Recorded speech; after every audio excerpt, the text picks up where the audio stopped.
Look, thank you all for coming. I'm Matthew Taylor, I'm Chief Executive of the RSA. Pisa Mortimore is a teacher and researcher, formerly Director of the Institute of Education columnist for The Guardian. He's also the author of Education Under Siege.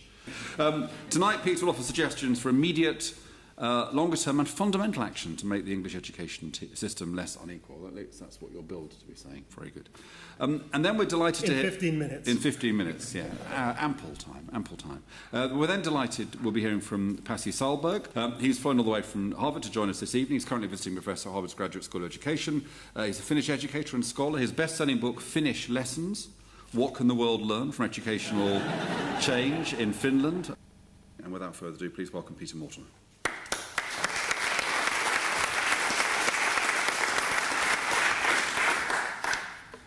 Thank you very much, Matthew.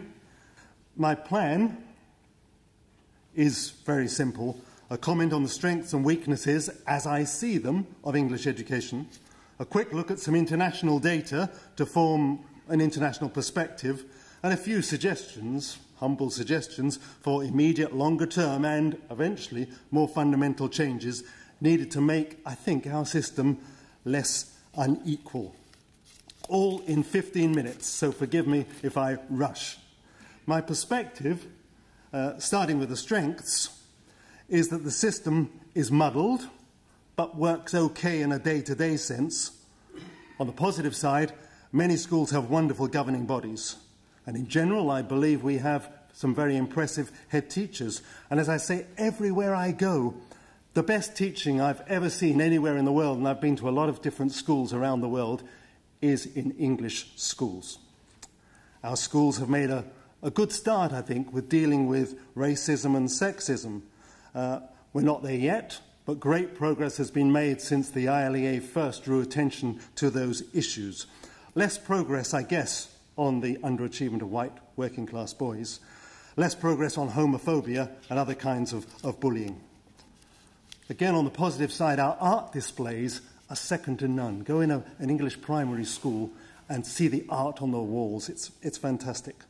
And there's a zest for improvement that I find in schools, whether it's working with research projects, whether it's school improvement, whether it's tackling some of its own problems, that is fantastic. And also, in many places in English schools, there's a sense of fun. I know a primary school I could take you to where their motto is learning, laughter and love. That's fantastic. So good so far. But then we come to what I call the ambiguous features, those which could have positive or could have negative impacts. Historically, in this country, we've spent less on schools than the OECD average. It's true that Labour increased the money during its time, but much of that was actually for special projects. In terms of teachers' pay, we do quite well. In terms of pupil class size, we don't. Much bigger class sizes here. Now, class size isn't everything, as you will know, although private schools seem to think it rather important. But it does affect the quality of feedback and the assessment of individual work and the level of strain on teachers. I personally have always supported the idea of a national curriculum, but I begin to have doubts when ministers determine the history syllabus and when advisors resign even before the thing has been worked out. Some kind of inspection can be helpful, but not a secret police regime. There's a very interesting report from an unlikely source, the Policy Exchange, which condemns the 20-minute hit-and-run observations by Ofsted as useless, or in its terms, nugatory. English schools have more assessment than any I know in the world, and league tables with questionable validity can easily become self-fulfilling. I am not personally against children being brought up in a faith, but why muddle that with state schooling? Maintaining denominational silos of children wasn't a good idea in Northern Ireland. Why should it be here? And it's certainly good that there's so much interest in the teaching of literacy, but to have only one way, one official way to teach it seems to me to be lunacy, especially when the famous Clackmannanshire method using synthetic phonics has never actually been replicated, despite the attempts of researchers in both Australia and America. And special education, those of you who know that field will know it's very variable. Some excellent, some not so. And then in terms of weaknesses, well, let's start with the minister.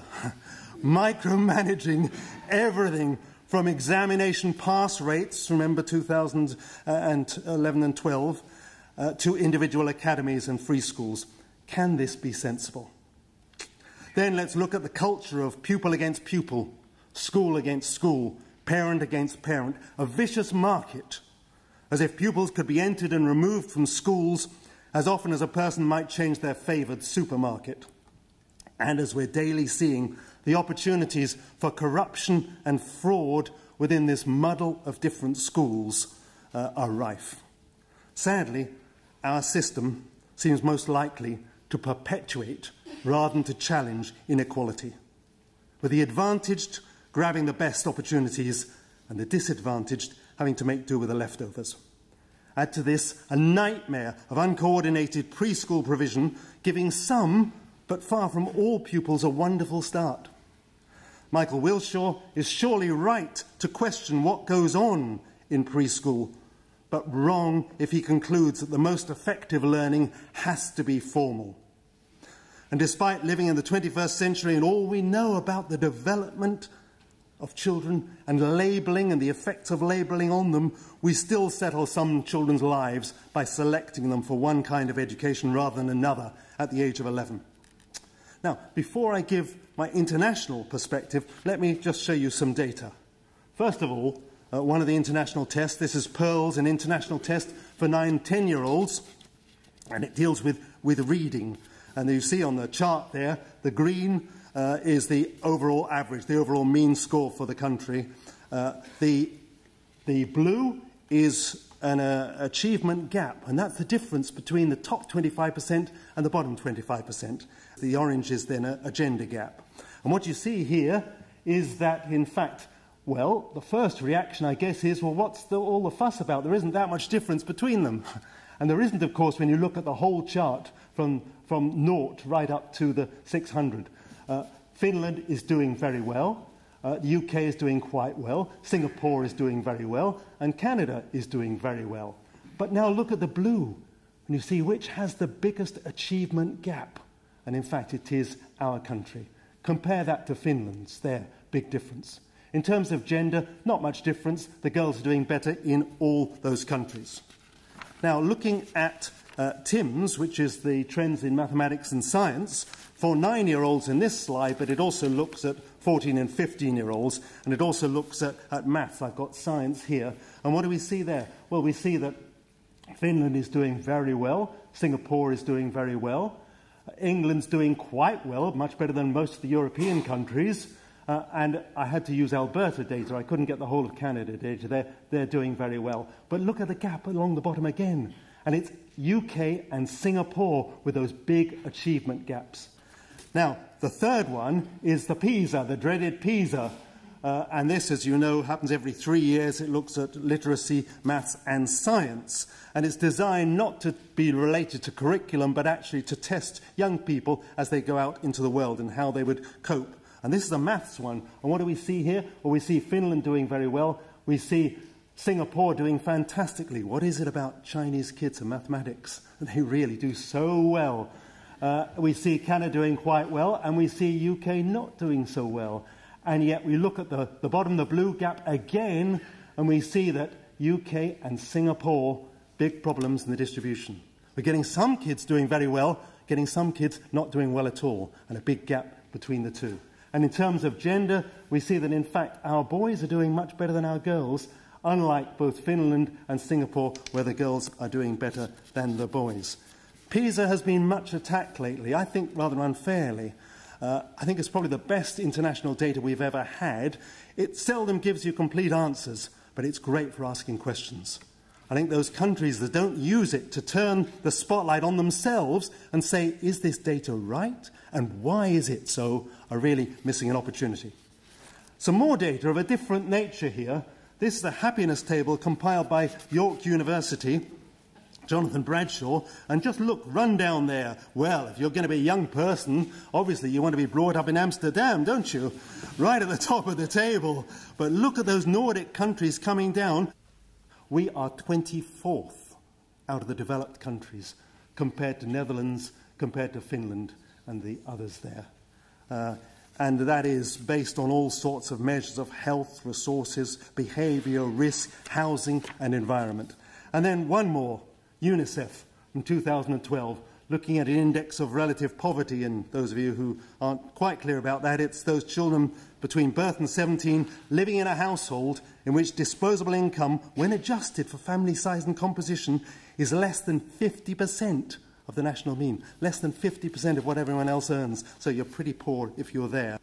What do we see? Well, we see that we have 12% of young people growing up like that compared to Finland's 5%. So what is my international perspective? Well, a very muddled system with lots and lots of wasted energy. About average in the international tests, but with worrying achievement gaps between the most and the least achieving pupils. And lots of stress for pupils, for our children, for their parents and for our teachers. And for some as well, the hideousness of poverty. I think we're in danger of losing the gains made during the second half of the 20th century, and we forget about those. But let me remind you, in 1950, the proportion of kids getting the magic 5 A to C's in the GCE as it was 10%. Last year, it was 59%. In terms of university places, in the 1950s, 3.4% went to university. Last year, it was nearly 50%. The danger is that we're now turning the clock back on what has been achieved. What I argue is that all the pressures being piled on children and teachers and their parents are counterproductive. Other countries have more efficient, what I call slower burning systems, in which children start much later. They don't start at 4.5, they start at 6 or 7. There is less testing, and schools are encouraged to collaborate. There's also much less failure for young children. So what can be done to try and make our system a bit more like that? Well, first of all, sort out the muddle and the illusions of independence. I'd like to read you the list of the kinds of schools we have, but the list would take the remainder of my time, so I won't do that.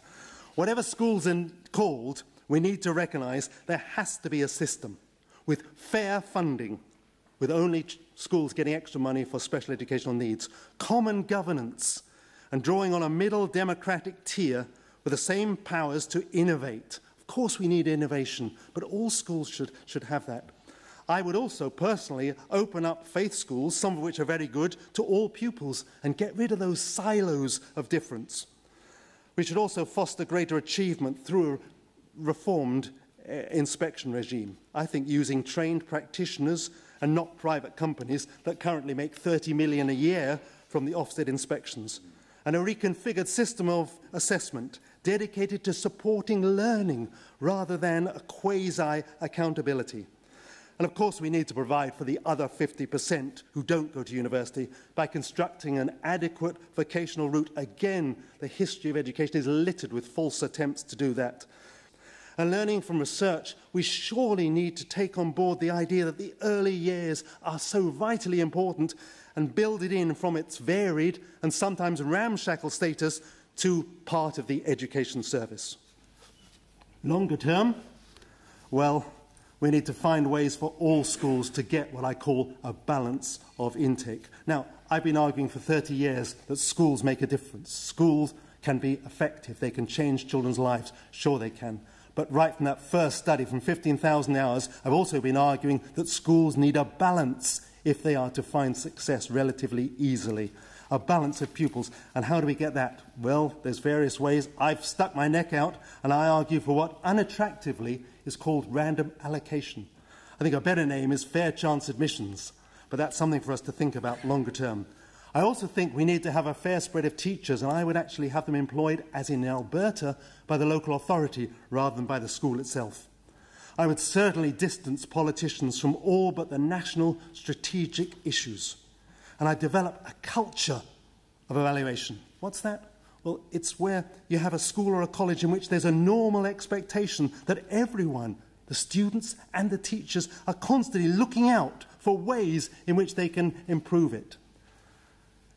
Reciprocal observation, looking at each other's lessons, using critical friends from other schools, teachers taking responsibility for improving the outcomes of the school. And then, of course, we get on to the hard stuff. The fundamental ways of actually improving our system. The status of teachers. At the moment, after 5 years after entry, half our teachers go. That can't be right.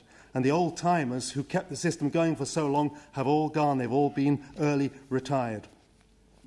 We have to find ways, I think, to integrate private schooling. Now, that's going to be a huge task. You can imagine there'll be so many people resisting it for all sorts of reasons. But we're getting to the stage where middle-class families, aspiring middle-class families, think it's their duty to send their children to private schools. And that's very worrying. If our state schools become schools for the poor, what then? Jack Tizard, my old PhD supervisor, used to say, services for the poor easily end up as poor services. And we have to address the issue of child poverty. In the notes about this meeting, somebody mentioned Basil Bernstein, education cannot compensate for society. And of course we can't. We can't. We have to address that question of child poverty. And we have to recognise, I think, that inequalities in our education system today will result in greater inequalities in our future society, the society we leave to our children and our grandchildren. So, I'm finished, really. Pessimists, roll your eyes and say, God is so utopian. Optimists, roll up your sleeves and say, yes, there's something, it'll take time. Look how long it's taken Finland, but it's something we ought to be working towards. And realists, listen to what Pasi has to say and learn from it. Thank you very much.